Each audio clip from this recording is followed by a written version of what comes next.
and welcome to the lecture. So in this class we are going to study about constraints of policy evaluation. So what are the major limitations of policy evaluation? So before going uh, to the limitations of policy evaluation, uh, we need to understand what are the types of various types of policy evaluation. We are moving to the some types of policy evaluation. In the context of evaluation of policy, two questions are here. So first question is how a policy may be measured against the goals it sets out for achievement. And another question is the actual impact of how a policy may be measured based on its actual impact of the policy. So the first one is based on um, formative evaluation. It's first one is based on the measurement of uh, the achievement of its goals, whether the goals are satisfied or not. So in the second type of evaluation, it is the evaluation is based on the impact of the policy. So that is called as summative evaluation, and the first one is called as um, formative evaluation. So we can check what is the major difference between summative evaluation and the formative evaluation. So in the first case, the summative evaluation, the implementation requires formative evaluation, which monitors the way in which a policy program, a policy or a program is being implemented, so as to provide feedback which may improve or promote successful implementation.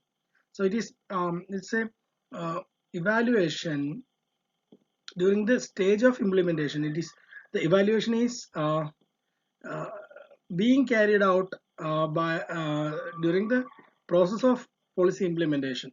The mode of evaluation is directed at three questions. First one is the extent to which a program is reaching the appropriate target population, and second, whether or not its delivery of service is consistent with program design specifications, and thirdly, what resources are being or have been expended in the conduct of the program.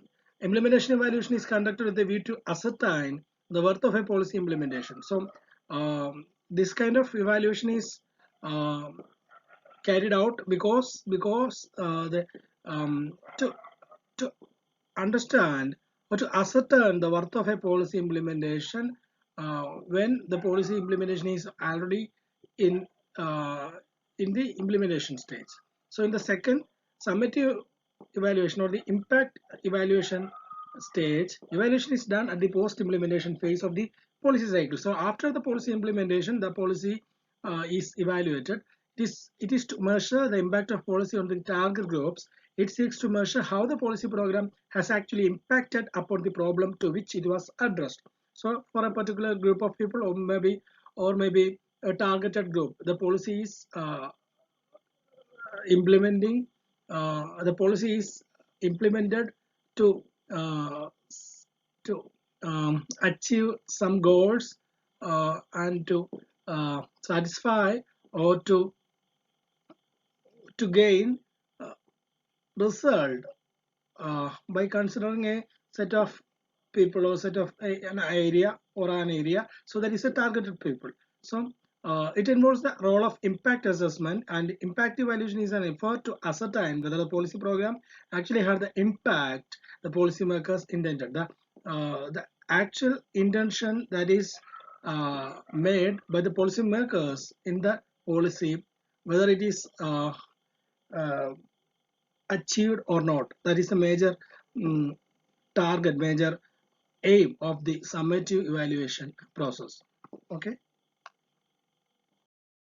Thomas and I look at evaluation in terms of the consequences of public policy, that is with policy impact. The impact of a policy is at all its effect on real world condition, including impact on the target situation or group, impact on situations or group other than the target, and impact on future as well as immediate conditions, direct cost in terms of resources devoted to the program, indirect cost including loss of opportunities to do other things. All the benefits and cost, immediate and future, must be measured in both symbolic and tangible effects. Summative evaluation seeks to measure how the policy has actually impacted upon the problems to which it was addressed. Conducting impact studies on social and economic policies and programs is all the more a difficult exercise. It may take much time for a noticeable improvement of the program. For example, take the case of government's budget in 2017-18. Wide-ranging announcements were made on infrastructure, particularly in transportation and distribution, with massive allocations made for roads, water, gas distribution, and for making the Ganga uh, navigable. So the impact of their implementation would be analyzed through studies after 4 to 5 years. In impact evaluation, an experimental approach may be used. Another kind of evaluation is meta-evaluation. Meta-evaluation is another type of evaluation which is meant to analyze an already completed evaluation using a kind of secondary analysis. Two variants of this type are methodologically reviewing and synthesizing. In the case of first variant, that means in the methodologically reviewing, the meta-evaluation may review the already completed piece of, that means the primary evaluation as to whether it is up to methodological standards. In the case of second variant, that is synthesizing uh, variable, the meta evaluation may have to accumulate the findings of the primary evaluation. And another major evaluation, a type of evaluation, comprehensive evaluation. The exercise of evaluation process can be an eye-opening experience for policy-making agencies as well as individuals. A comprehensive evaluation is a combination of process and impact evaluation as explained above. Properly conducted, comprehensive evaluation closes the loop on the policy-making process, confirming a successful response to perceived needs and suggesting new needs that require further action. Another major type of policy evaluation is performance appraisal. Performance appraisal as an evaluation technique is used to provide information relating to appraisal of people who are implementing policies. Usually evaluators focus on technical performance of individuals as set against the objectives of organization. Such an appraisal may be done by the manager or a steering committee appointed by this policy management or prime minister. At the international level, donors or sponsoring agencies such as WHO, WB, ILO, and UNESCO have also been keen to require a performance appraisal. The notion of evaluation in the public policy has widened to encompass audit as an important instrument for financial performance of the policy program. Constraints in policy evaluation. Evaluating a public policy is a difficult to exercise because it involves specifying the goals of the program, measuring the degree to which these goals have been achieved, and perhaps suggesting changes that might improve the performance of the organization. The evaluation of policy programs is confounded by many factors. Some of these factors are: first one, unclear policy goals. If policy goals are unclear or are not specified in any measurable form, determining the extent to which they have been achieved becomes a complex and cumbersome task. Officials such as legislators, administrators who are in different positions in the policy making system may define goals of a program differently and reach different conclusions about the accomplishments of the program. Moreover, the policymaker cannot fully anticipate the effects and consequences of a policy initiatives or what a court of law might say about it. Even when the goals are clear, they may not be practical. The direct principles of state policy in the Indian Constitution is an example. Expresses the DPSP in the Indian Constitution expresses a huge number of goals for the government, but few, if any, are expressed in a concrete language that would enable an evaluator to verify whether the goals are being achieved or not.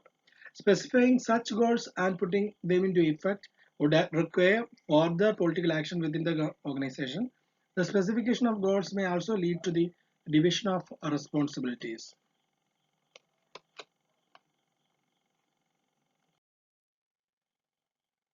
Another one is problem of measurement. Problem of measurement, even when the goals have been expressed in clear and concrete language, there is a difficulty of measuring the extent to which these goals have been achieved. In the public sector, measuring results is still more difficult. It is difficult to measure the performance of the public sector programs in the absence of any ready means of judging the performance. For example, although the short-term goals of education is to improve reading, writing, and learning, in the long run, the goal of the education is to improve the quality of life for those who receive it. This seems to be an elusive quality to measure when an evaluation must be made quickly. And the evaluation of a public program is often confounded by some other related programs also. For example, if we are to evaluate the effectiveness of a health program on a poorer section of the community. We may find it difficult to isolate the effects of that health program from those of a nutrition program or those uneducated program. In fact, all these programs may have the effect of improving the health of the population, and we may find it difficult to determine which program is the effective means of improving the health of that community. All these problems indicate that measurement in policy analysis is a very difficult task.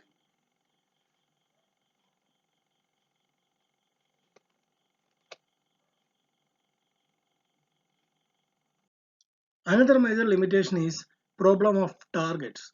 Related to the problem of determination and achievement of goals is the problem of target population. Data necessary to evaluate the program may not be available or may be available in unsuitable form. The information gathered in the course of delivery of policy may highlight much about the characteristics of the people actually receiving the benefit but little regarding the target population. Programs that have significant effects on the population as a whole may not have the desired effects on the target population. For example, though the Integrated Rural Development Program was intended to help the rural masses as a whole, yet the condition of the poor people in the rural area had not improved uh, commensurately. Uh, Rural development programs directed at the poor and the less educated frequently face difficulties in making the availability of the programs widely known among the target population. Again, administrative procedures and the real difficulties in utilizing the benefits produced may make the programs less effective than desired. So in the conclusion, the final stage of the policy process is the assessment of what had happened regarding the implementation of the policy. So policy evaluation is a major technical process. Evaluating a public program involves the listing of the goals of the program, measuring the degree to which these goals have been achieved, and finally suggesting changes that might bring the performance of the organization or um, the particular concerned department more in line with the intended purpose of the program. As mounting pressure is brought to bear on the public sector to play its role more effectively and efficiently, evaluation may even become a center of conflict. Negative evaluation of the performance of a uh, public program may result in its termination. The content of an evaluation, the goals that are contained in it, and even the organization performing the functions will all affect the final assessment of policy program.